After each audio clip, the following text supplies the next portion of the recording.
um casal de idosos, basicamente, terem uma criança.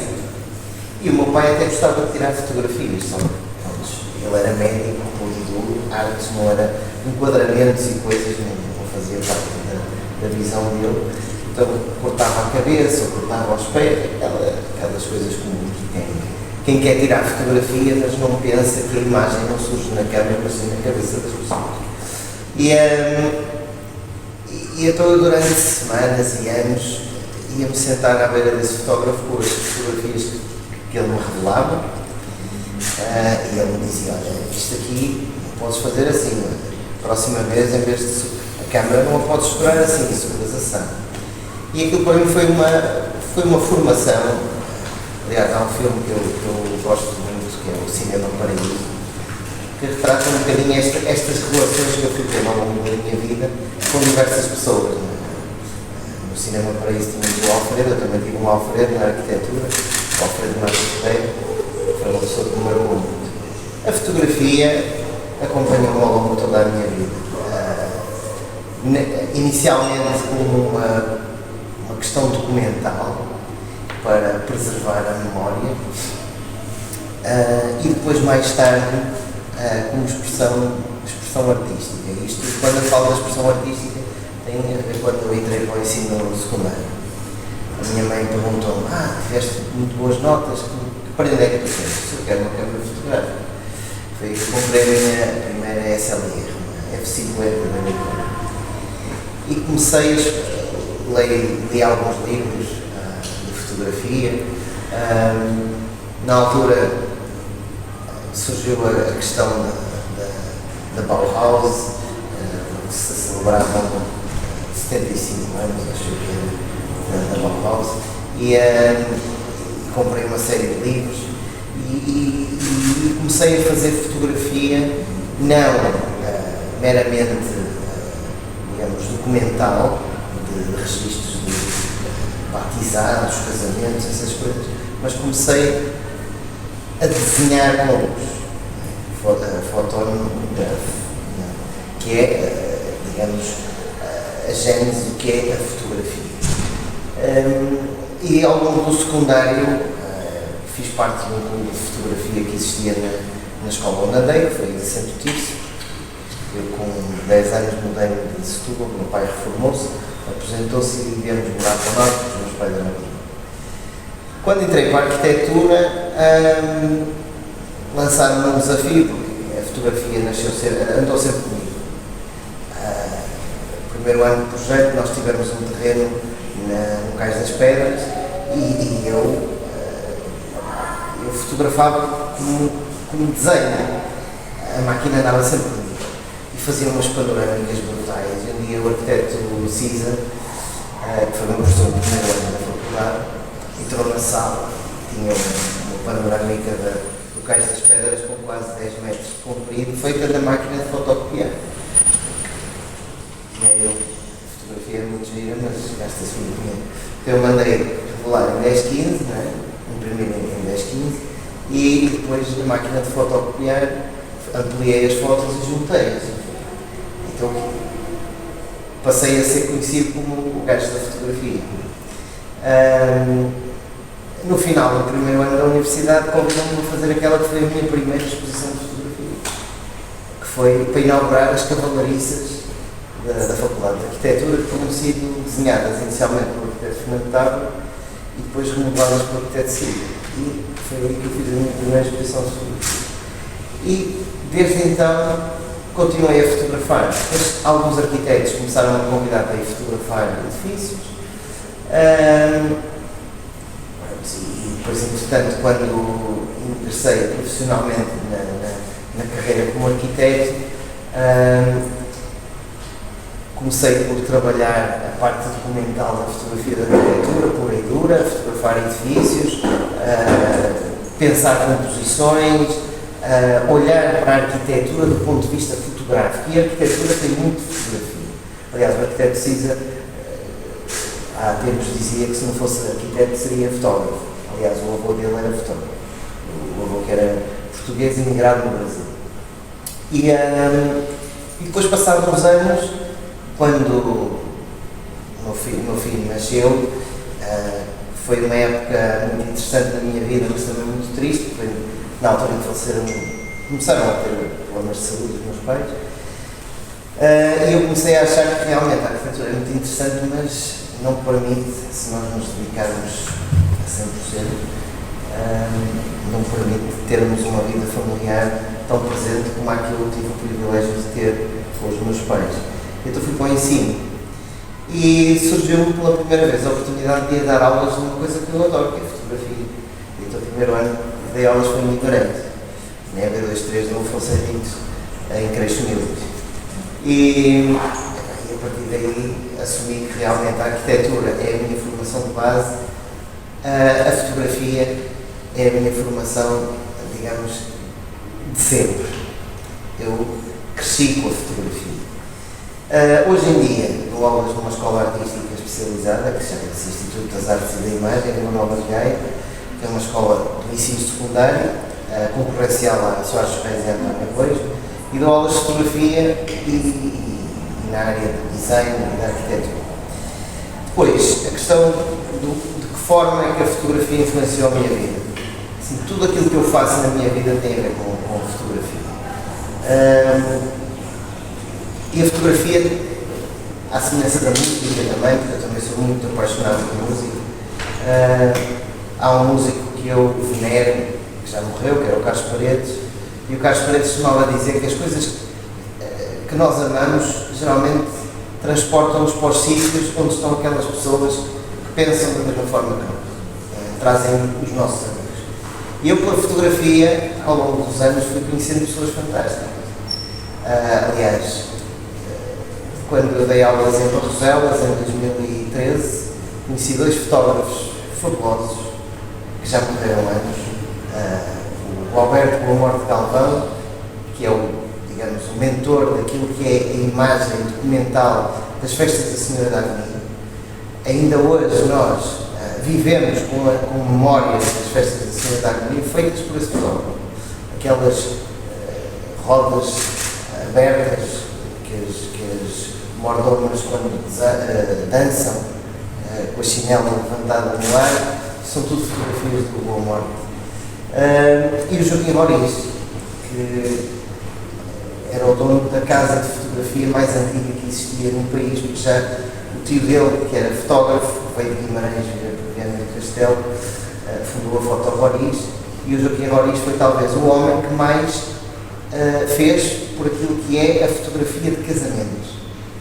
Esta imagem que nós temos da noiva, princesa, a noiva num dia de sonho, estamos a falar de um fotógrafo que nos anos 50 fazia retratos Rembrandt dentro das igrejas, com luzes de estúdio. Isso era impensável, não é? Ainda hoje, às vezes é um bocado impensável.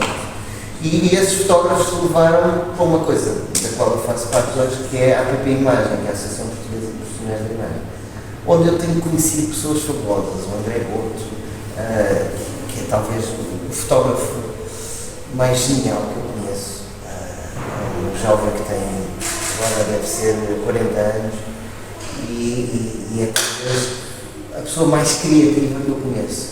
O João Carlos, que é embaixador e fotógrafo do Fujifilm, que é fotógrafo de moda, o Helder Couto, excelente fotógrafo de casamento, o Rui Teixeira, também outro excelente fotógrafo, e tudo amigos. Eu fui fazendo amigos, amigos, e uma pessoa que eu hoje considero quase minha família, Jorge Alonso Molina, que é um fotógrafo cubano, e que vive em Espanha, nas Astúrias, e que foi talvez a revelação maior que eu tive à conta da fotografia. Portanto, a fotografia para mim é muito importante, à semelhança de Museu Paredes, da música. Depois a questão da inteligência artificial. Na verdade, eu não concordo com esta questão, com este medo infundado, na minha opinião, da inteligência artificial. Porque a inteligência artificial não produz fotografia. A fotografia é um registro que é produzido com luz. E nós no Photoshop, se abrirmos um fecheiro novo e pedirmos, quer uma imagem, ou vamos ao Midjourney, por exemplo, e escrevemos um texto Nada do que ali está foi produzido com luz. Portanto, na verdade, aquilo não é uma fotografia, aquilo é uma ilustração digital. Mas compreende-se o medo fundado, não é infundado, é um medo fundado. A história mostra-nos que todas as invenções e todas as criações geram revoluções. Não é? Na literatura, quando se começou quando se inventou a tipografia, veio-se permitir que pessoas pudessem ler coisas que supostamente eram inacessíveis à generalidade das pessoas, porque era possível replicar-se escritos. Passamos de um manuscrito para a escrita como um cunho e difundimos a leitura. Há pouco estávamos numa conversa acerca disto da inteligência artificial. Pode ser um elefante na sala, mas eu acho que é uma oportunidade. É uma oportunidade de mudança, é uma oportunidade de crescimento. Da mesma maneira que nós estamos aqui hoje, dada a invenção do Louis Daguerre, que registrou fotografia em 19 de agosto de 1852 ou 1839, acho eu, na Academia de Ciências de Paris. E reparem, a fotografia foi registada como uma invenção da ciência e nós hoje falamos da fotografia como uma arte. E esta mudança deve-se exatamente à revolução que ela veio trazer à altura em que a arte olhou para a fotografia. Da mesma maneira que nós hoje olhamos para a inteligência artificial como sendo qualquer coisa negativa que nos surgiu na nossa vida e que poderá destruir aquilo que é o trabalho de muitas pessoas. Desculpa, mas aqui não tem a ver com destruição ou inovação de género, era mais no sentido de os softwares fazerem com que haja algo que torne uma linha gráfica mais uniforme. Ou seja, enquanto eu fotografo de uma maneira com os softwares, enquanto a inteligência artificial, digamos, e com toda a interiorização da internet e tudo mais, todas estas influências e todos os influenciadores que estão na moda hoje em dia, portanto, tornar a coisa muito mais uniforme e não tão dispar como deveria ser. Sim. Não é? É mais esta questão de uniformizar a coisa. Sim. Mas tens razão quando dizes que é algo pictórico e não a criar. Não é. Mas o que tu estás a dizer já aconteceu na arquitetura. Quando nós falamos do movimento moderno na arquitetura, em que passamos das artes decorativas e das belas artes que existiam em todos os edifícios, na arte nova, no estilo Deco, e depois acontece uma coisa que é o movimento moderno, com o Adolf Loos, com a Bauhaus, com o Walter Gropius, o Marcel Breuer, foram, digamos, aqueles arquitetos que trouxeram a Revolução Russa para a Europa. E com a Revolução Russa e com o construtivismo, o que vai acontecer é simplificar-se as coisas. E a inteligência artificial, de certa forma, está a fazer isso. Porque quando falamos pela primeira vez, eu tenho muita curiosidade nisto da inteligência artificial, mas a inteligência artificial, existem três tipos de inteligência artificial, que é a simbólica, a conexionista e depois agora a terceira fase, que é aquilo que nós temos, ainda está a começar, que é o chamado conexionismo neural. O que acontece, aquilo que tu dizes da simplificação, é que a inteligência artificial na verdade não cria nada. O que ela vai fazer é, ela vai buscar tudo o que são referências de um determinado conceito. Vamos imaginar, quer uma fotografia minimalista, o que é que ela vai fazer? Vai pesquisar ao Google tudo o que são imagens minimalistas, vai a todos os bancos de imagem e vai analisar aquilo do ponto de vista das cores, das formas, e é por isso que muitas vezes surgem imagens em que há uma assemblagem de coisas que são dispares. Porquê? Porque ela ainda não tem consciência artificial. Quando o Mies van der Rohe, agora vou ligar fotografia com a arquitetura, sai da Alemanha em 1933 e vai viver para os Estados Unidos, ele mal sabia falar inglês. E E o Frank Lloyd Wright o convida para ir fazer uma palestra e o Frank Lloyd Wright é considerado o melhor arquiteto do mundo, não é?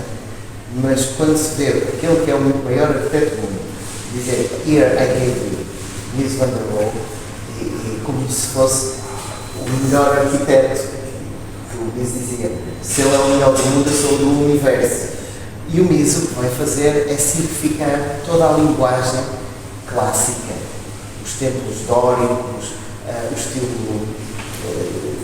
os cânones da arquitetura clássica. E nós olhamos e vemos edifícios com uma limpeza e uma suntuosidade brutal. Ora, a inteligência artificial ainda não tem esta capacidade de gerar coisas sem ser por, digamos, conexão de coisas. Ela ainda não tem a capacidade de olhar para digamos, por um determinado tipo de parâmetros, associá-los e ter um pensamento próprio. Eu há pouco também referi uma coisa interessante. Há um livro do Molinari, de 1923, que fala um bocadinho acerca disto, que é, nós podemos ter as ferramentas, não é? Há 30 anos atrás, quando eu andava no ensino secundário, tudo que era material de belas artes era excessivamente caro, era estupidamente caro. E então nós só comprávamos 4 ou 5 cores de óleo, 4 ou 5 cores. Hoje em dia vamos a um supermercado e temos pincéis, temos aguarelas, temos acrílicos e não sei o que. Não é por nós termos maior quantidade e disponibilidade de ferramentas que vamos ter muitos pintores ou muitos fotógrafos. Nós hoje em dia andamos todos munidos com câmaras fotográficas no bolso. Mas não é por isso que se faz melhor fotografia. Na minha opinião, acho que se faz cada vez pior fotografia. Porquê? Porque as pessoas perderam aquilo que é a consciência de tirar uma fotografia. E o Molinari diz naquele livro dele, muito interessante, que existem dois tipos de pintores. Os pintores usuais e os pintores de cavalete. O pintor de cavalete é aquele que tem um estúdio ou que tem uma mala e que vai para um sítio e antes de ir para o sítio sabe o que quer, que é o mesmo que se passa connosco na fotografia. Não é? Quando o Cartier-Bresson diz que a fotografia é quando o nosso pensamento, as nossas emoções e a nossa visão se alinham e essas três coisas geram aquilo a que nós chamamos a imagem fotográfica. Mas a imagem fotográfica é um fenómeno da nossa consciência. Há pouco eu referi, há muito medo da inteligência artificial, mas a inteligência artificial não vai para um incêndio como estes que tivemos agora tirar fotografias, não vai substituir essas pessoas. A inteligência artificial não tem essa capacidade, por enquanto, porque já existem experiências e experimentos feitos por exemplo, no Reino Unido, de uma empresa que montou um robô que faz fotografia de casamento. Mas, na verdade, eu depois andei a investigar um bocado sobre isso, que raio de fotografias de casamento é que ela faz? Há uma base de dados que o fotógrafo forneceu ao algoritmo da empresa que desenvolveu aquele software e o robô só tem capacidade de reproduzir os mesmos enquadramentos, as mesmas posições. Basta a noiva trocar de lado que ele já não tira a fotografia, porque ele não tem consciência do que é composição, do que é que são os elementos e o que é a história. Porque está no instantâneo. Exato, e não tem uma coisa que é muito importante, que é ser humano. Porque uma das coisas que eu acho fantásticas nisto da APP Imagem, nós temos uma coisa que é o seminário dos fotógrafos. E é giro pôr fotógrafos de casamento a falar com fotógrafos comercial. Somos verdadeiramente aquilo que é o mais importante na cadeia da produção. Porque uma pessoa emociona-se. Vai a um casamento. Há coisas que acontecem num casamento que são emotivas, que são muito emotivas, porque aquilo é um dia especial na vida das pessoas. E os fotógrafos têm que ter a capacidade de adivinhar, de antever, como tinha a Boa Morte, de saber quando a mordoma levantava o pé. Não é? para perceber que este é o momento em que a máquina tem que disparar, porque se for um micromilésimo de segundo atrás, ou o pé ainda está no chão, ou o pé já assentou. E isto a máquina não tem esta capacidade, ainda não tem. Ela poderá vir a adquirir. Mas mesmo assim, mesmo que ela adquira, ela não é humana. E a condição humana, como fala o André Malraux, é necessária. O sofrer, o chorar, o rir, a máquina não tem. Aliás, o cinema é muito interessante nisto, porque há uma série de filmes na história do cinema que procuram um bocado perceber isto, o fenómeno da criação. Isto tem a ver com questões de religião e com questões de metafísicas. O Frankenstein, por exemplo. O homem que pretende criar outro ser. E depois aquilo gera-se ali uma amálgama de confusões. Há um medo muito grande de residir. O 2001, Odisseia no Espaço, do Kubrick, né? Lá com aquele L, o AL, ou que era o nome do robô, que chega à conclusão que o maior inimigo do ser humano é o próprio ser humano. Portanto, a melhor coisa que ele tem para fazer é extinguir o ser humano.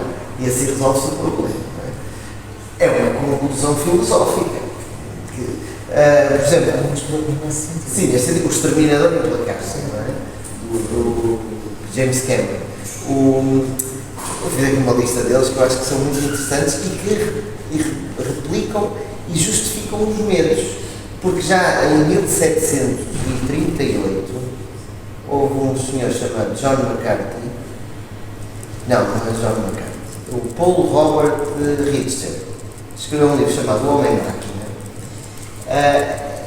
em 1738, em que falava nisto, na necessidade de, para o homem poder ter mais tempo, para se divertir, não sei o quê, tem que haver alguma coisa que o substitua. O problema que há é que, da mesma maneira que nós queremos ter tempo para nos divertir, alguns de nós, há outros que querem ser cada vez mais ricos. E então, a tecnologia, de certo ponto, vai substituir as pessoas para elas terem mais tempo, mas também vai explorar as pessoas e vai fazer com que outros ganhem mais dinheiro. Portanto, o bem e o mal são duas coisas que andam sempre aqui no meio da equação, não é? Com a questão das guerras. A questão das, como é que se chama, dos SALA. SALA são os sistemas autónomos letais de armamento, que são aquelas coisas que o Exterminador Implacável mostra do James Cameron, que são máquinas que matam pessoas. E ainda a questão lá, que foi todo o massacre que houve em Bucha, na Ucrânia, ainda o exército americano anda ainda a estudar, a perceber se não foi um SALA que foi utilizado, que é um tipo de drone que está enterrado no chão e que, a partir do momento em que se apercebe que não existe forças inimigas, levanta-se e mata tudo o que está à volta, que foi o que aconteceu. Porque, lá pelas vistas de satélites, há sempre este perigo. E lá está o 2000 Odisseia do Espaço, que faz esta fenomenal conclusão, que é o maior inimigo que nós temos não são as máquinas, somos nós próprios. É a nossa ambição, é a nossa ganância. E isto acho que se vence com a educação, isto vence com os valores humanos, que cada vez são mais raros. E nós vivemos numa época em que as coisas estão a confundir. Eu vejo isto por ser pai, ter filhos, os problemas que existem hoje em dia de, mas os meus colegas têm, porque é que eu não tenho? A questão das máquinas, dos telemóveis e das pessoas andarem. Eu, por exemplo, nestes últimos 4 meses, troquei o meu automóvel pelo transporte público. E tem sido uma aprendizagem, porque noto que as pessoas cada vez menos falam umas com as outras. Eu vou no metro e não se ouve ninguém, só se ouve os escutadores, pessoas a fazer scroll nos instas da vida e não sei o quê. Ao cúmulo de um dia o metro parou no Mindelo, avariou, eu levantei, uma senhora levantou-se, uma senhora com umas sacas e não sei o quê, saímos, o metro tinha avariado. E o resto do pessoal ficou todo lá dentro, estavam todos a fazer scroll no Instagram. Até que o maquinista sai fora e começa a olhar, chefe, variou. Sim, ok. E tiveram ali no quarto de hora. Ou seja, da mesma maneira que as ferramentas, as máquinas, podem nos vir facilitar algumas coisas na vida, o vício que elas podem gerar nas pessoas, a dependência, é negativa. E pode haver um retrocesso civilizacional na nossa forma de estar e de pensar. E isso é importante que os responsáveis civis, porque não é o mercado que vai dizer vamos deixar de utilizar telemóveis nas escolas porque isso é negativo. Não, eles querem é vender telemóveis. As máquinas fotográficas. Eu dou-vos um exemplo físico e real. É mais difícil arranjar patrocínio para um evento de fotógrafos profissionais do que para um evento para fotógrafos amadores. Porque hoje em dia o que conta é a quantidade que se vai vender. Amadores, há milhões. Profissionais, há uns milhares. Pequeninos, assim, uma coisinha. Somos cada vez menos. Eu já fui júri de concursos de fotógrafos amadores, em que os prémios eram melhores do que aqueles que nós estávamos a dar aos profissionais. Porquê? E o patrocinador era o mesmo, a Fujifilm. No nosso era uma impressora miserável, 1015, uma Insta, não sei das quantas. No dos amadores eram 2 máquinas fotográficas, lentes e a impressora. E eu liguei para o André da Fujifilm e disse: olha, não tens vergonha? Mas é que vocês estão num universo de milhões de pessoas, vocês representam 0,005, não sei quanto. O mercado é muito maior. Vai dar uma volta. Sim, isso leva-nos um bocadinho aos concursos, mesmo concursos mundiais de fotografia, tipo o World Press Photo ou algo assim, que é sempre a mesma coisa. Portanto, voltamos às coisas tristes. O que é que tu pensas desta situação? Já que falas sobre isso da sociedade. Portanto, os concursos são todos para a tristeza e os que vencem, as imagens que vencem, são sempre as mais positivas. Não existe uma fotografia da Ribeira ser mais do que é mais válido na fotografia da morte do que da vida. Sim, isto é eu acho que isto é um bocado o fenómeno que temos hoje em dia da reality TV e da informação que nós temos. E nós há pouco falávamos acerca disso. Será que termos muita informação é sinónimo de melhor informação? Eu não considero velho, mas já começo a achar que sou velho. Com 44 anos, quando olho os meus alunos a falar, já estou velho. Mas ainda bem que eu sou velho, porque eu não gostava de falar daquela maneira. Sempre que havia um canal de televisão que começava com aquela mira, com aquele e depois acabava com o hino nacional ao meio-tal da manhã. Hoje em dia. Ninguém sabe o que é o hino nacional. Alguns não sabem o hino, é outra das questões. Nem sabem se existe. Não, a melhor de todas foi os Gato Fedorento uma vez que fizeram uma rábula acerca do hino nacional a dizer: olha, foram para a rua entrevistar o pessoal. Dizer, olha, o governo português lembrou-se de mudar o hino. E havia o que é isso? Houve um que perguntou: o que é isso do hino? E o pessoal ficou assim, olha, não para tudo, tem calma, não sabe o que é o hino. Mas isto para dizer o quê? Que hoje em dia a questão das massas é cada vez. Lá está o consumismo.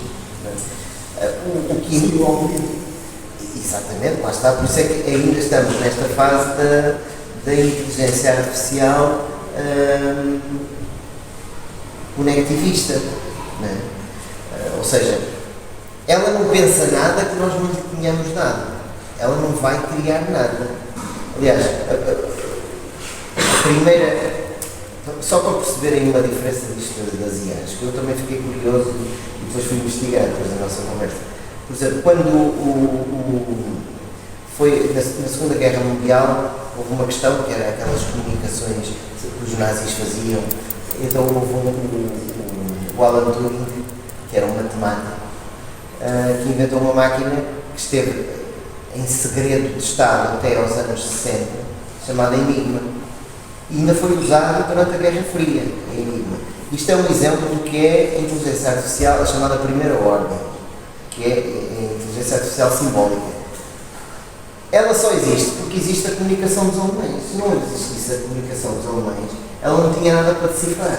Mas para ela conseguir decifrar, foi por isso, foi necessário que descodificadores à mão começassem a tentar arranjar ali um algoritmo para ela conseguir processar.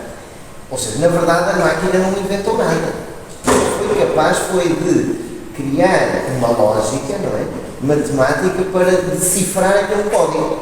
Mas se não existisse o código inicial e se não existisse alguém que procurasse descodificar, a máquina sozinha não fazia. O que tu falas é a questão da normalização. Isto tem a ver com revoluções industriais, com a questão das massas, a questão de, ok, na Bauhaus inventamos os processos que estão na origem daquilo que é o design, para boas intenções, sim senhor. Aliás, eu até fiz aqui uma coisa muito gira, que eu escrevi uma frase agora não estou a lembrar, que foi o Aristóteles, no século IV a.C., já pensava nisto da inteligência artificial. Para quê? Para evitar a escravatura humana. Não é? Porque na Grécia Antiga havia os cidadãos e depois havia os desgraçados que tinham que morrer para transportar as pedras. Aliás, ainda hoje, não é? E o Aristóteles já dizia que deviam-se inventar dispositivos para evitar que o ser humano fosse escravizado. Isto é quando nós temos uma visão positivista do que é ser humano, que é preocupar-nos com os outros. Mas depois há o revés, que é inventa-se a máquina, não é? Mas depois pensa que o fulano que ganha dinheiro a construir vai ser assim, não, mas agora assim em vez de fazer uma casa já consigo fazer 30, que é para ganhar mais dinheiro. E se for necessário, não pôr mais para 50 ou 60 pessoas a ter que fazer a manutenção da máquina. Desalmadamente, 24 sobre 24 horas. É muito simples. Vão a uma fábrica de papel higiênico e vão ver lá pessoas a trabalhar 24 sobre 24 horas, que são os engenheiros que fazem a manutenção dos robôs, porque já não há mão humana a trabalhar a fazer papel higiênico. Eu sei isto, eu fotografo robôs e essas coisas e é assustador entrar numa área empresarial que são 20, 30 pavilhões gigantescos com 15, 20 mil metros quadrados cada pavilhão e não há uma pessoa lá dentro. É só...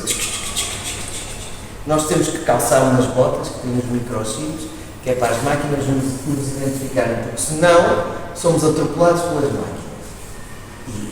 E é assustador este medo que o James Cameron nos dá daquela primeira imagem da máquina a destruir, a pôr o pé em cima da casa e a destruir a cabeça da pessoa.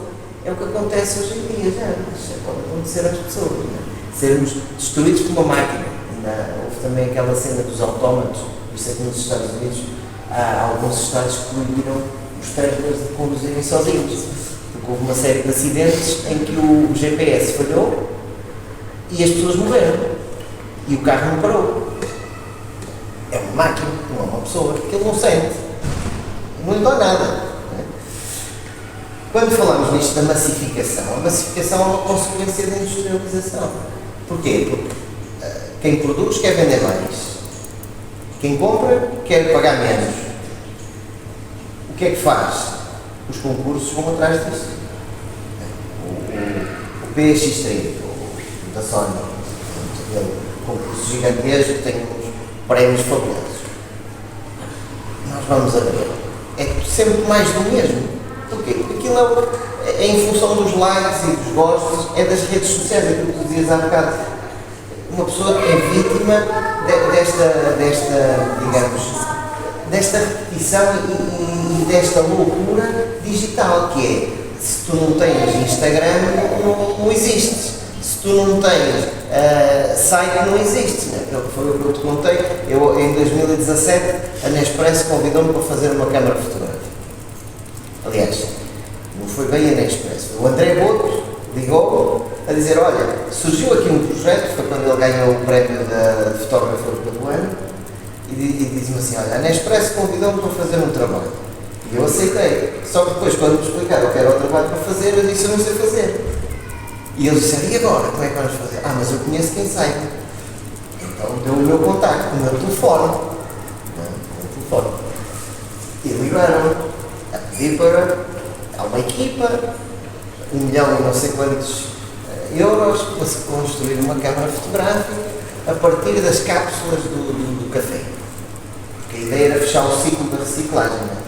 Eles em Portugal reciclam a borra do café para fazerem adubos para arrozais e depois esse arroz é encaminhado única e exclusivamente para o banco alimentar contra a fome. Não se pode consumir esse arroz a nível comercial. Mas as cápsulas de alumínio iam para o buraco.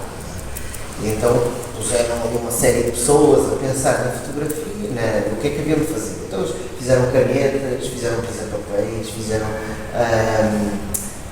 um bolo de chá, assim, e depois houve uma altura que houve alguém, e bem, pensou na fotografia. Mas na fotografia pinball. Que depois pediram a mim conselhos para escrever um texto sobre a fotografia pinball. E isto depois de me conhecerem, né? Porque até lá eles diziam que eu não existia. Né? Esta questão, profissionalmente eu não existo. Eu não tenho website, eu não tenho Instagram, eu não tenho Facebook. Mas existe uma pessoa que se chama Armando Dias Bento, se forem ao Instagram ou não sei o que, está lá. Mas não tenho lá o meu trabalho, era o que faltava, quer dizer, eu ando a assinar contratos de sigilo profissional. Não posso divulgar, imaginem o que é, a Fossung, que foi uma empresa que comprou a parte da robótica da EFASEC. Contrataram-me para ir fotografar 150 robôs que estão a trabalhar e a operar ali em Dark, uma empresa que se chama Suavecel. Metade daquelas máquinas ainda nem sequer estão patenteadas, são tudo protótipos.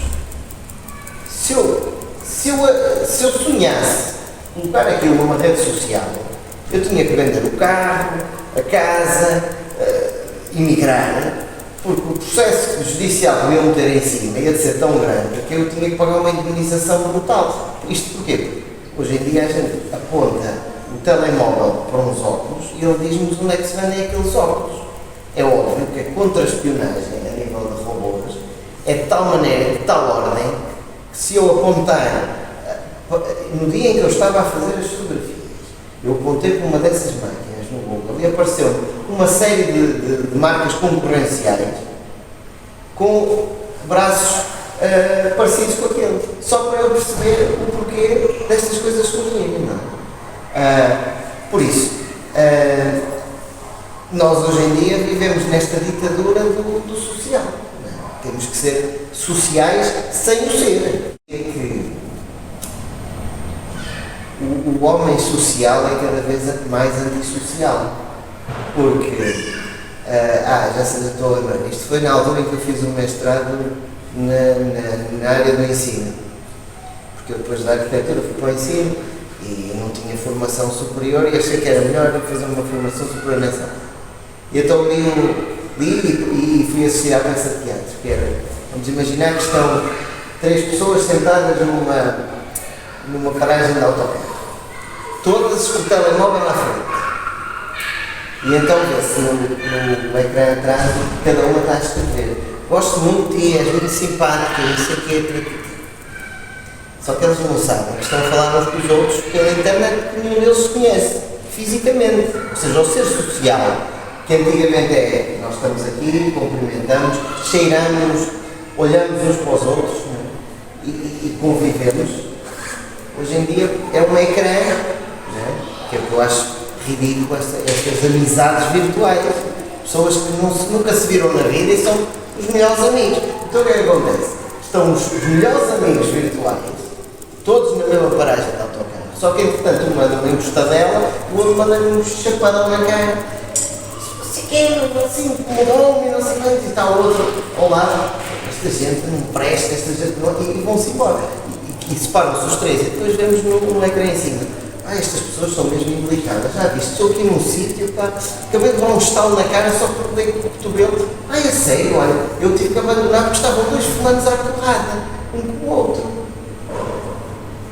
Chegamos a nós estamos a chegar a este ridículo em que o virtual está a substituir aquilo que é o humano, que é a nossa relação, o nosso contacto físico. Até que ponto a verdade digital não está a interferir naquilo que é a nossa verdade física e humana. E isso assusta. Isso assusta-me muito, porque sou professor e tenho alunos do terceiro ciclo que não sabem viver uns com os outros. É horroroso ver os intervalos hoje em dia. As crianças não convivem uns com os outros. A primeira coisa que fazem quando termina a aula, porque nós temos um regulamento interno que é intolerante, não há telemóveis dentro da sala. Estão proibidos. Então, para evitar aquela tentação de meterem na bolsa ou no bolso, o diretor da minha escola comprou uns taparoés grandes. A primeira coisa que se faz, mete ali o telefone. Então, a aflição daquela gente quando toca é uma fila para todos poderem tirar o telemóvel. E eu digo assim, mas vocês não vão conviver uns com os outros. Eu sou do tempo em que mandavam uma pedrada ao colega, andávamos a apanhar folhas no chão, atirávamos coisas, brincávamos, sujávamos. Parecem ratos no laboratório. E depois, o que me preocupa não é hoje, é daqui a 20 anos, em que quando os pais estiverem doentes ou precisarem de alguém para cuidar deles, como eles tiveram, andam pelos ao colo, mudou a fralda, não sei o quê, esta malta não vai ter o mínimo de sensibilidade para a decadência das pessoas. Eu já assisti a uma situação, ainda não estava casado, estava na faculdade, com esta história ainda na altura era o Messenger, mas já existia para o telemóvel. Estavam 3 pessoas numa paragem de autocarro, uma senhora que vinha a passar a passadeira em frente à farmácia do Campo Alegre. A senhora mandou uma castanhada no carro e ninguém se chegou à beira da senhora. Eu gostava, a meio da rua, vinha correr para acudir a senhora. Os outros estavam todos entretidos com a sua realidade virtual. Quer dizer, até que ponto não estamos a perder características humanas e comunicação? A fotografia é óbvio que vai atrás disto. E depois há outra questão que está aqui pendente nesta exposição. Eu convido os jovens excelentes, com notas bestiais, porque hoje em dia só se fala de notas. Hoje em dia o que interessa é o aspecto, e não o conteúdo. Eu convido os melhores alunos do ensino secundário a virem ver esta exposição, para tentarem tirar alguma coisa daqui. Hoje em dia vivemos numa cultura de superficialidade. As pessoas não são capazes de imaginar para além daquilo que é o óbvio. E tudo o que é conceptual, isto é para meia dúzia de intelectuais. Por isso é que, por exemplo, o fine art na fotografia é uma categoria, é muito caro, não sei o quê, mas o que eu gostava era que o fine art fosse mais comum para as pessoas. Para quê? Para as fazer sonhar, para as fazer imaginar. Mas as pessoas não querem pensar, querem coisas rápidas, coisas imediatas. Sim, já há bocado dizia que a arte é para toda a gente, deve ser para toda a gente. Mas infelizmente é para as elites, não é? Mas se calhar neste momento mesmo que fosse pessoalmente grande.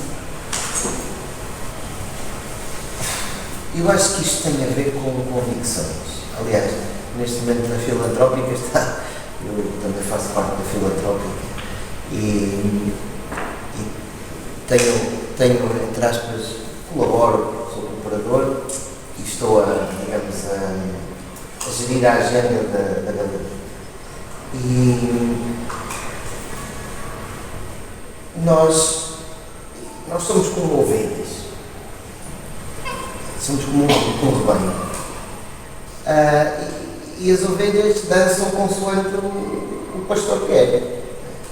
Vendem-nos uma imagem de liberdade, né? Que é o terreno por onde podemos correr. Mas há sempre o medo dos lobos. Os lobos é uma das formas de fazer com que as ovelhas não andem muito para lá. E depois há o cão, que é o fiel companheiro do pastor. Isto na educação funciona um bocado assim, infelizmente. Se nós queremos numa sociedade facilmente manipulável, em que as pessoas, não digo que haja um pensamento coletivo, isso basta ir à Coreia do Norte ou ver o que é que foram as ditaduras que nós tivemos, sejam elas de direita ou de esquerda, todas as ditaduras são iguais. Podem ser umas mais sociais, outras mais, mas são ditaduras. Não há liberdade para as pessoas pensar. Apesar de vivermos numa democracia, a educação que nós temos não é uma educação que incentive o pensamento individual.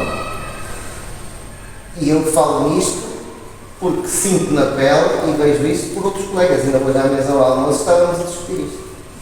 As pessoas de artes visuais são tratadas abaixo de cão neste país.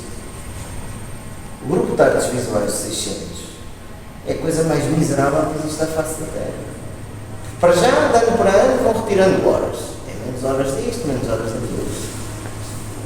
Um miúdo que esteja no nono ano tem 90 minutos quando os tem de educação visual. E depois admiram-se da qualidade daquilo que se faz a nível gráfico e visual. Como? Se os médicos que nós temos não têm o mínimo de sensibilidade artística. O meu pai era médico, podia não perceber grande coisa de sua vida, mas era uma pessoa sensível, gostava de abrir uma exposição, gostava de ver porquê. Quando andou no Liceu Alexandre Colano, em 1926, tinha um professor que vinha das Belas Artes lá dar-lhes aulas de pintura. Onde é que hoje em dia a educação artística? Não existe. E a educação artística, o ser humano, tem que viver numa simbiose entre o pensamento livre e as regras. Hoje em dia a escola é só regras. É as horas da ciência, é as horas da matemática, é as horas do português e as artes visuais, ainda questão. Quer dizer, nós só estamos a produzir pessoas para a inteligência artificial, que é para operar em caixas registradoras, vai ser digamos, uma profissão que vai desaparecer, porque já existem máquinas para fazer isso. Nós fazemos isso. E eu questiono, até que ponto é que nós queremos verdadeiramente ser pensantes? Portanto, se quem pensa as coisas de antemão, na forma como se educam as novas gerações, não lhes dá essa autonomia de pensamento, quer queiram, quer não, a educação artística é muito necessária, não no ensino secundário, é logo no pré-escolar e no ensino básico, para os miúdos terem capacidade de... Reparem isto é uma coisinha giríssima, eu acho que é o Paulo Freire que fala disso, que é a liberdade que as crianças, antes de irem para a escola, têm. Uma criança que nunca foi para a escola tem uma imaginação brutal. Ela pega neste copo e diz que isto é uma casa, pega neste microfone e diz que é um avião. E ninguém a questiona porque ela consegue imaginar estas coisas. Chega à escola e diz, não, isto é um copo, isto é um microfone. Agora tens que desenhar um avião. E ela vai ter que olhar para o avião. Ela vai ter que reproduzir. A educação é uma educação de reprodução. Não é uma educação de criação. A Bauhaus, quando apareceu, procurou exatamente cortar isto tudo. Que é a educação para a criação. Cortou por completo com aquilo. E depois o que é que aconteceu? Quando esteve em Weimar, toda a gente dizia que eles eram malucos. Vestiam-se de forma estranha, cabelos compridos, andam para aí a saltar no meio dos montes, parecem uns bezerros, que é o que diz o Molinari no livro dele acerca da pedagogia da Bauhaus, e depois acabou por ter que ser encerrada. Vai haver uma próxima exposição que vai se chamar filantrópica As Pontas do Atlântico, com uma pintora brasileira. E eu todas as exposições escrevo um textinho e convido-vos também a irem e passarem pela filantrópica. Todos os textos que eu escrevo são uma reflexão exatamente acerca disso, que é a incapacidade do sistema educativo e das próprias instituições de saberem lidar com a diferença. E os concursos são exatamente isto. Quando nós olhamos para um concurso de fotografia, isto é mais do mesmo. Pois é, porque não sabem lidar com a diferença. Não sabem ver pelos olhos de quem não vê pela mesma forma. E isto é complicado. Isto é uma questão que, para solucionar, temos que ir à base, ao pré-escolar e ao primeiro ciclo. As crianças têm de ser educadas de uma forma diferente, com menos reprodução. E há estratégias e formas de educar bem menos do que produtores. Só que gera cidadãos com mais assertividade, cidadãos que questionam. E isso às vezes é complicado, não é? Basta ver aquele famoso jornalista que chegou ao beira do Guterres e disse: mas qual é o valor do PIB? E nunca ninguém tinha questionado acerca dele. O homem nunca lá pensou se alguém ia questionar acerca disso. E ficou embaraçado. Não sei se me permitem, eu ia passar só colocar uma questão. Já agora fica estes dois livros que eu acho interessantes, que é a Câmara Clara e as Figuras de Respeito, para que deveríamos todos ler. Sim. Não sei se posso colocar os dois, não é? Falou de falta de verdade, a inteligência artificial não será porventura um papão neste momento. O que é que acontece, ou melhor dizendo, qual é a perspectiva dos dois em relação aos concursos que, através da inteligência artificial, alguns ditos, a falta de verdade, que é falta de verdade, não é? Conseguem vencer o concurso, que isso já tem acontecido. Já aconteceu bastante. Exatamente. Qual dos dois, perspectivas com certeza diferentes, tem em relação a esta matéria? É assim, a perspectiva que eu tenho é que a inteligência artificial vai para ficar. Se nós estamos a falar de um concurso de fotografia, por exemplo, nós na APP Imagem, nós temos uma coisa que não é um concurso, chama-se Qualificações de Obras Fotográficas. E os fotógrafos enviam trabalhos divididos por categorias, de forma cega, ou seja, não são identificadas, para serem, digamos, apreciadas por um painel de júris. O objetivo ali não é o valor que é atribuído, mas sim a crítica construtiva que é feita à imagem.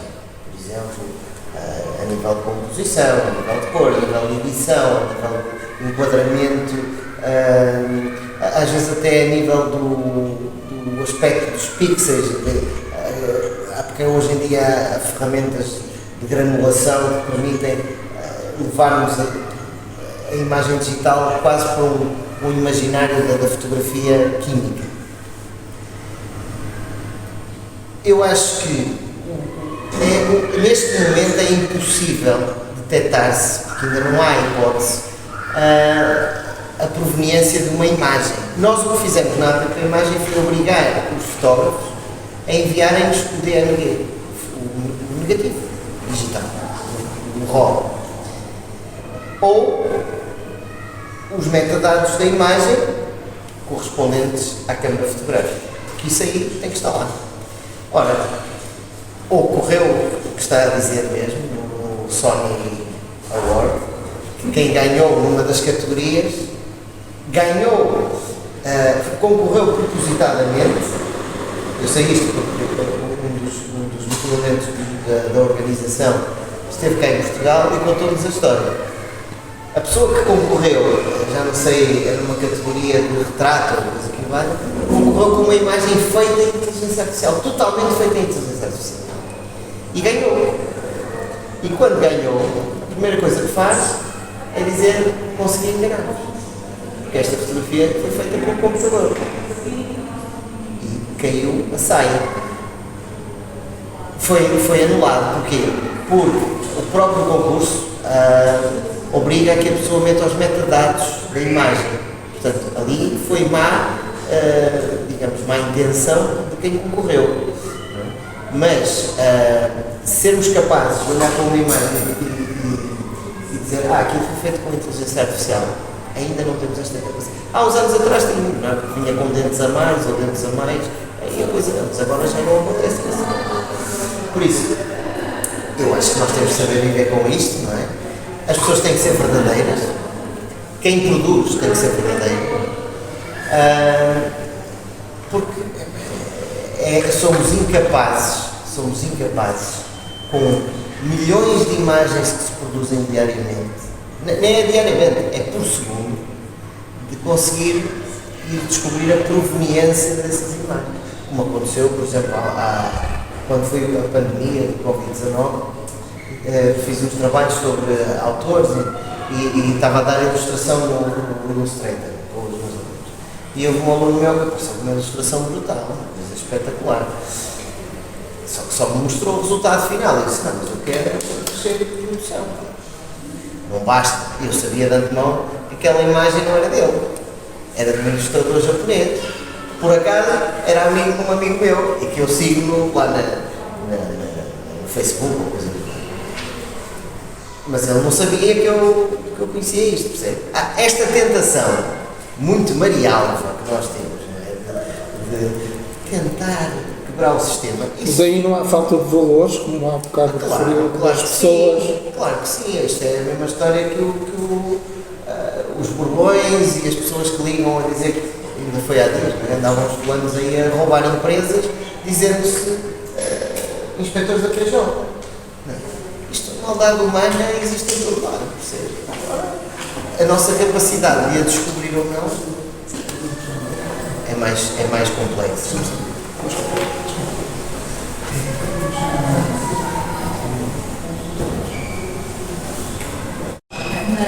Ir aos miúdos, Sim, eu, por exemplo, na minha escola, prazer, na minha escola, o primeiro período é todo dedicado à fotografia química, aos processos fotográficos originais. Fazemos fotogramas para eles perceberem o que é isto do princípio da fotossensibilidade, e aí aproveito para falar do Thomas Wedgwood, que foi em 1700 e tal, o primeiro a documentar isso como uma descoberta, e depois passamos, por exemplo, para a Pinhole, que já faz a fusão entre uma câmara obscura e um suporte sensível à luz, e depois damos a fotografia química com uma câmara fotográfica. E eles não ficam maravilhados ao ver a ampliação que vai aparecer. Sim, isso é importante. Pois, eu acho que essa magia o digital alterou, para mim. Até eu vejo coisas bonitas no digital, mas eu há pouco, quando falava dos meus 3 anos, também eu. Não é um valor diferente, não sei porquê, mas eu não sou fã. Mas agora vejo uma fotografia, não sei a real, eu também não estudei fotografia, não é? Mas para mim, desde que surgiu o digital, tirou a magia da fotografia. Acho que são bonitas, acho que são feias, mas eu não sei a verdade daquela fotografia, até quando ela foi trabalhada para chegar àquilo que eles queriam. Sabe como em tudo, não é? Muita coisa assim, não é? Mas lá está, a questão humana, a questão do tempo. A verdade ali. O tempo e a verdade são duas coisas que se demoram a. O tempo dura tempo, o conhecimento demora tempo. Sim, relativamente àquilo que o Bruno estava a dizer, vamos só fazer uma sensação que é isso mesmo. Ou seja, um júri de 5 elementos, ou 3, ou seja quantos eles forem, analisar uma imagem, ou várias imagens, tem a sua formação visual durante toda a sua vida. Portanto, tudo nos influencia, seja qual for, seja textos, seja imagens, seja etc., tudo que nós vemos, e isso vai nos influenciar na escolha de determinada imagem. A questão de haver um algoritmo que vai dizer que aquela imagem é melhor ou é pior, não tem a sensação. Falta-lhe a sensação, falta-lhe. Portanto, a emoção de escolher uma fotografia. Eu posso escolher uma imagem com o grafismo que me influenciou e influenciar o júri a premiar, e o algoritmo não tem isso. Não tem a capacidade de poder influenciar o outro. Ele vai se reger apenas pelo critério da informação que recebeu. E realmente isso é o que mais entristece, no fundo, digamos, é a parte mais fria do sistema. Falta-lhe emoção, falta-lhe essa situação da criação dessa decisão. Eu até dou um exemplo que aconteceu agora nestas férias. Eu fiquei com a memória do smartphone cheia e com esta questão dos metadados, eles descobriram que eu precisava de apagar coisas no telemóvel. Então aparece-me logo uma publicidade de uma ferramenta com inteligência artificial que limpava os cheios parecidos. Inclusive é contactos do telefone. E eu, curioso que sou nestas questões da tecnologia, porque isto também tem a ver com, reparem, o pecado existe porque existe tentação, e a tentação é uma coisa humana. A curiosidade É a nossa curiosidade. Nós somos pessoas curiosas por natureza. Quem é que nunca teve curiosidade de fazer uma coisa que nunca fez? Eu tenho. E descarreguei aquilo e durante 3 dias tive hipótese. Aquilo fez uma gestão. Realmente limpou uma memória do telemóvel. O problema é que apagou-me fotografias aparentemente iguais. O que vale é que há uma coisa chamada cloud, não é? Isso é outra das questões que também é interessante de se falar. Isto, a questão de se armazenar tudo numa nuvem. Então há um meme muito giro que é o filme, a chapa de vidro a olhar para o filme, a película a olhar para a disquete a olhar para o cartão de memória e depois eles todos a olharem para uma nuvem. É uma coisa brutal.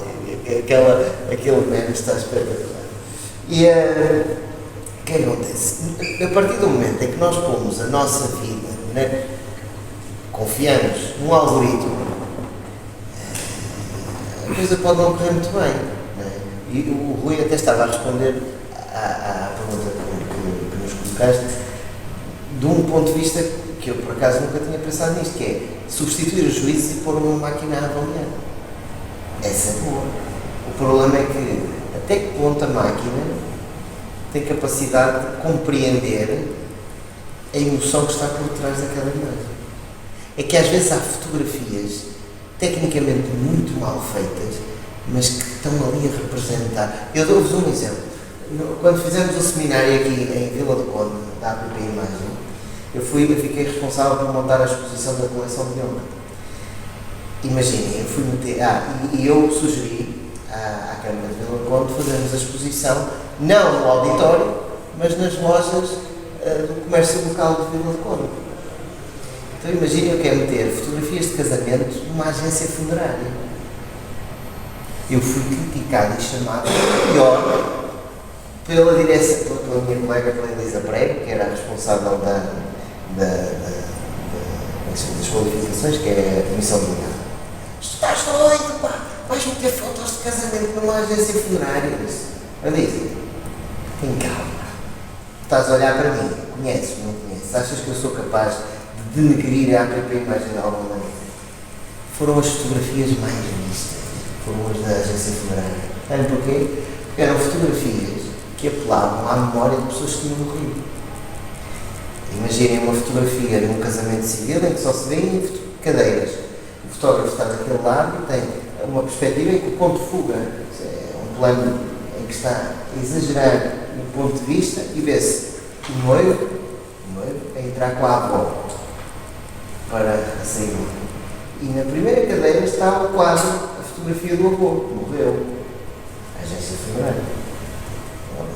E a outra é uma noiva a ir ter com a avó, que morreu, eu sabia da história, e depois dela se ter casado, 1 hora depois, ela foi-se despedir da avó para se casar.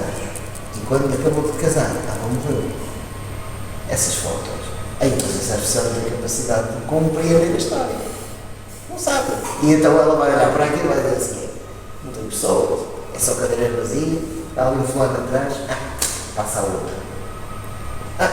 Não tem assunto. É uma noiva, fundo branco, vestida de branco, ainda para mais, com a chamada sombra parasita, porque o fotógrafo, em vez de ter mandado a luz para cima, mandou-a de frente, porque foi um momento, ele devia estar a fazer, por exemplo, os detalhes de fotografar o pai ou a fotografar a mãe, e nem se lembrou que estava a avó, quase morta, na cama, e a noiva, antes de ir embora, foi lá despedir-se da avó. E o segundo fotógrafo foi lá e tirou aquela fotografia. E, no entanto, se calhar foi a fotografia mais importante de todo o casamento. E a máquina não tem a capacidade de sentir isto, porque ela não sabe o que é isso. Por isso, até que ponto é que a inteligência artificial nos irá substituir nessas coisas? E essa sugestão foi muito interessante, faz-me pensar. seremos capazes de arriscar isto? Quem é ganancioso, certeza que vai querer, porque vai querer receber muitas fotografias. Aliás, nós já tivemos essas questões a nível profissional. Há bem uns prémios de fotografia no Brasil que já experimentaram isso. O Golden Lens Camera, quando surgiu, teve esse problema e depois foi interrompido durante uma série de anos e agora retomaram com uma roupagem diferente. No fundo, quando começou o digital, também foi necessário, foi o problema da revista Foto. A revista Foto faz um concurso anual em fevereiro. Tem o seu termo, digamos.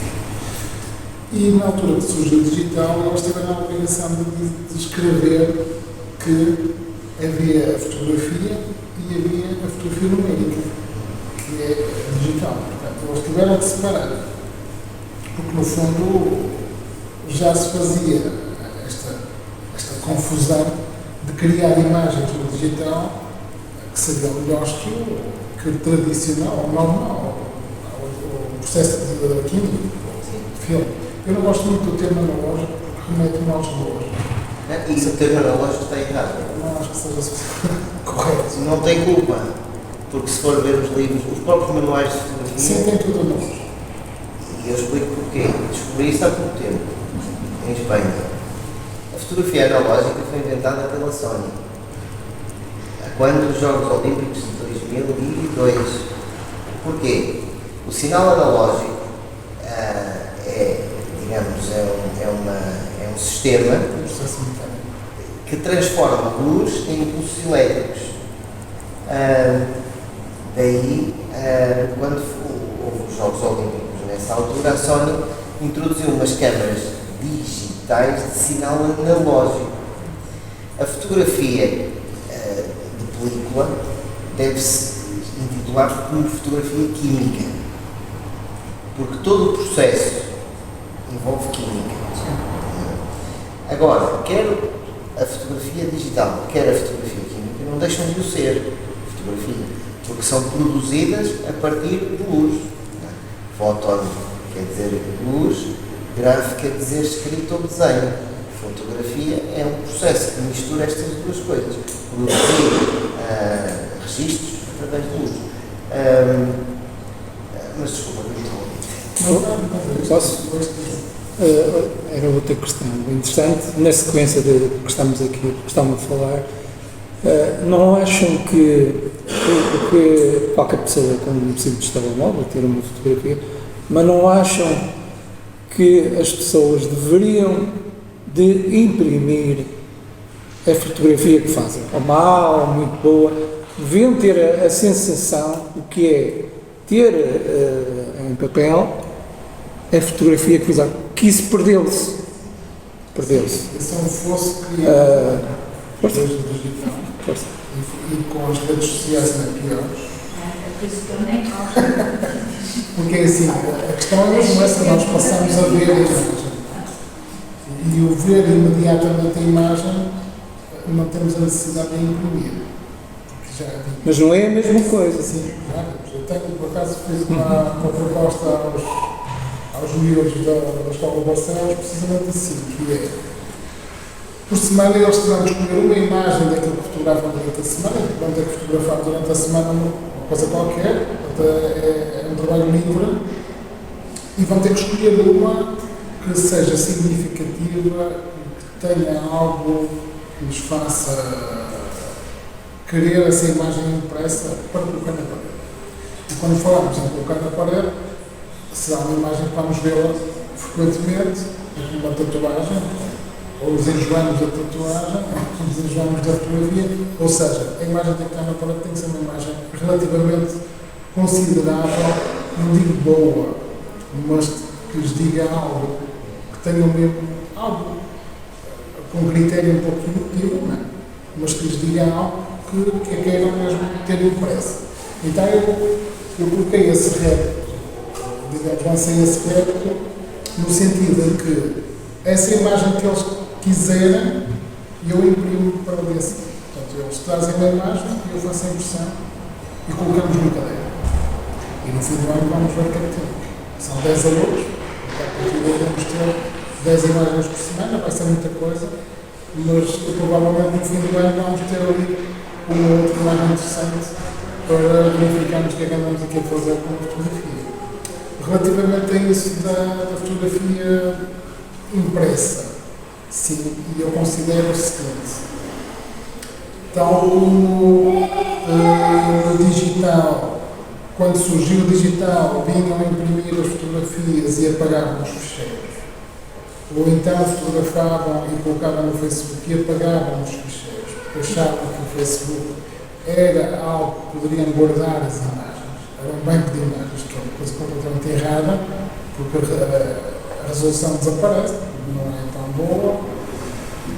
Agora, hoje em dia, também se põe muito esse caso, eles reduzem, mas não reduzem assim tanto, mas no início era horrível. Ou seja, uma fotografia colocada no Facebook quase nem dava para fazer uma 10 por 15. Ou seja, realmente estamos aqui a gravar um fosso cada vez maior e eu considero que vamos deixar de ter banco de imagens nas casas das pessoas. Portanto, não temos bancos de imagens. Cada vez que se perde um telefone, cada vez que se avaria um disco, cada vez que se avaria um computador, essas imagens da família vão desaparecer. Portanto, não imprimimos, não temos esse arquivo, que, por exemplo, que é o mesmo que estamos aqui numa biblioteca e não ter livros. Não é? Portanto, mesmo que eles existam um PDF, é muito mais fácil eu perder o PDF do que um livro. Digamos, ok? Quase como imagina eu fotografar um filme de 36 e estragar um rolo, são 36. E um cartão de 64 GB, que leva 1000 fotografias, eu perco 1000. Portanto, digamos que é a perda muito maior, é gigantesca. Portanto, quando perdemos mesmo muita coisa. E é quase impossível recuperar. Eu não acho que também se perdeu o encanto. Tínhamos não, é o que falamos em revelar aquele friozinho, nos estava a ver se estava bem, se estava mal. Perdeu-se isso tudo. Não sei se é perda, Bruno. Eu acho que é mais, no fundo, o que acontece é que hoje em dia fotografamos porque não gastamos. Fotografamos 1000 fotografias porque não há gasto. Okay? Enquanto que nós, quando fotografávamos, eu experimentei isso com os miúdos, coloquei um filme preto e branco numa câmara, então são 36 fotografias, e o cuidado que nós tínhamos a fazer aquelas 36 fotografias era muito maior do que estávamos a disparar numa câmara digital.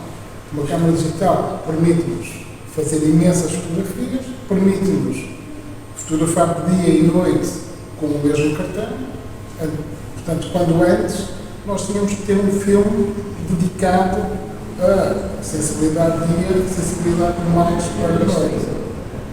Exato. Filmes de tungstênio, filmes de dia. Portanto, tudo isto tornou-se muito mais fácil. E o que é fácil é sempre, por vezes, criativo. Porque não nos permite pensar. Sendo mais fácil, não pensamos. Portanto, e a coisa, no fundo, é isto. Precisamos da regra e a regra não existe hoje em dia. Eu dou aqui um exemplo. No ano em que eu conheci o Boa Morte e o Roriz, conheci uma senhora com 70 anos, que era a Nelita, que também tinha uma casa de fotografia em Viana do Castelo. Faltou a Nelita. E a senhora, em 2013, continuava a trabalhar só com película.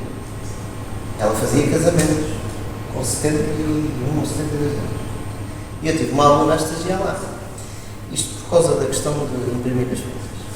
Então aconteceu uma cena caricata, que foi uma senhora com 50 anos, vai lá com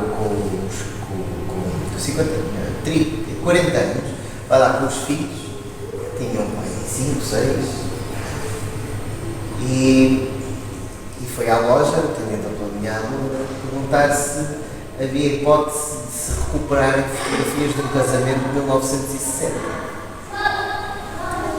Eu espero um momento que eu vou ver.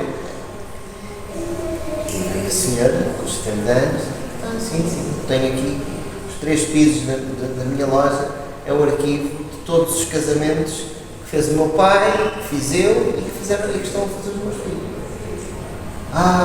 Mas passa-se algo. É que a minha mãe, ou seja, a avó daqueles dos malandros, o meu pai faleceu acho que foi em outubro, e no Natal juntámos-nos todos lá em casa, e os meus filhos com mais os meus sobrinhos entreteram-se a fazer recortes do álbum de casamento da minha mãe. E a senhora ficou num pranto, porque o marido tinha falecido. E era do tempo em que se fotografava e se ia a uma loja de fotografia e imprimia fotografia. Os putos fizeram uma colagem com as fotos do avô e dos casamentos e não sei o quê. E a senhora quer morrer. E então a dona Nelita disse: olha, traga cá a sua mãe, e marcamos aí que ela tinha uma salinha de chá para receber as pessoas. E vai escolher. Então trouxe o arquivo onde estavam as fotografias todas do casamento dela. Que à altura ela só imprimiu, salvo erro, 60 fotografias porque não tinha dinheiro para mais. Ora, o que é que ela foi ver? Ela mete naquela caixa de luz, com a lupa, para ela ver os negativos todos. A senhora começa a chorar, porque estava a ver a madrinha, que não tinha impresso as fotos na altura porque não havia dinheiro, estava a ver pessoas que já tinham morrido e que ela já não tinha lembrança dessas pessoas. E imprimiu as fotos todas. Percebe? E esta questão da impressão é muito importante. No primeiro ano em que eu fui ao seminário da APP que foi nas Caldas da Rainha, foi em 2011, esteve lá um fulano que trabalhou para a NASA e que criou o algoritmo do JPEG.